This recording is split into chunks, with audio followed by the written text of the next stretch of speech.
नमो नमः सरस्वती नमस्तुभ्यं वरदे कामरूपिणी विद्यारंभम करिष्यामि सिद्धिर्भवतु मे सदा।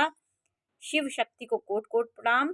मेरे श्रोतागण, कल कल मैंने आपको बताया था कि देर में शादी कैसे, किन ग्रहों के कारण हमारी शादी देर में होती है, किन ग्रहों के योग से शादी जल्दी होती है, इस बारे में मैंने आपको कल जानकारी दी थी।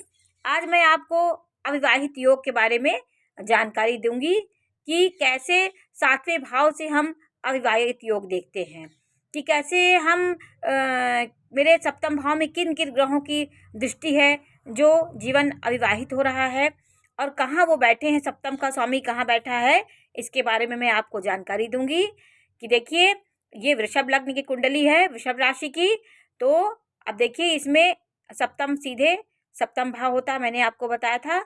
ये वृश्चिक यहाँ राशि होगी, इसका स्वामी की स्थिति देखना पड़ेगा। इसकी स्वामी 12वें भाव में बैठा है, तो विवाह होने में बहुत विवाह नहीं होता है। वो मंगल यहाँ पे बैठा हुआ है, मंगल 6, 8, 12 में बैठा है, और देखिए राहु की 5वीं दृष्टि पड़ रही है, शुक्र नीच का है। तो ये सब चीज़ें हमारे जीवन में, हमारी कुंडली में होगा तो विवाह होने में बहुत दिक्कत होती है। हमारा ऐसे मन उचट जाएगा, शादी ही नहीं होगी। तो विवाह होने में ये सब ग्रह हमें बाधा देते हैं। राहु की दृष्टि विलगाव देता है, वो बंधन नहीं बनने देता है। राहु की 5वीं दृष्टि पड़ रही है। नीच का शुक्र, जो विवाह, संतान, सबका सुख देने वाला शुक्र होता है, वो नीच भाव में, नीच राशि में बैठा हुआ है। मंगल देखिए बैठा हुआ है 12वें भाव में। तो ये ग्रह इनका बहुत दुर्बल है, पीड़ित है, और दृष्टि भी इसकी इस पे बहुत गलत पड़ रही है। तो ये विवाह, अविवाहित होने का योग दिखाता है। विवाह हो भी गया तो विच्छेद भी हो सकता है। किसी तरह यदि विवाह हो भी गया तो ये चल नहीं पाता है। और दूसरी कुंडली देखिए, ये मीन लग्न की कुंडली है। मीन लग्न की कुंडली में शुक्र नीच का है और चंद्रमा 7वें भाव में बैठे हैं, उसको सीधा शनि देख रहा है। शनि विवाह में देर कराता है। शनि विलगावात्मक ग्रह, विलगाव करता है, वहाँ दूषित विष डाल देता है। और राहु की दृष्टि पड़ रही है, इसलिए इनका सप्तम भाव बहुत पीड़ित है। तो विवाह ना होने का योग ऐसे होता है।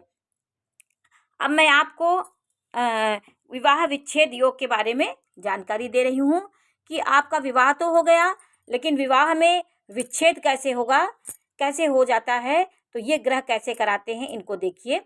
जैसे ये लग्न है, लग्न में सूर्य, शनि, ये सब पापी ग्रह हैं, और केतु बैठा है। सूर्य जो है विलगावात्मक ग्रह है, मंगल भी विलगाव करता है, राहु विलगाव करता है।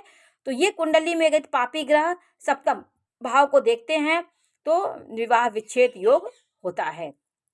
इसका स्वामी शुक्र 12वें भाव में बैठा हो, मतलब ये भाव कहीं से अशुभ ग्रहों की दृष्टि भी इसमें नहीं पड़ रही है, तो ये भाव पीड़ित है। तो विवाह होने के बाद भी विच्छेद हो सकता है। तो आज मैं आपको विवाह विच्छेद योग के बारे में जानकारी दूँ। एक जो भाव हैं, इनका बहुत विस्तृत विश्लेषण किया जाता है। ये तो मैं आपको थोड़ी सी जानकारी दी हूँ, इसमें बहुत चीज़ें होती हैं, लेकिन मैं आपको इस जानकारी दे रही हूँ कि ये भाव पीड़ित है।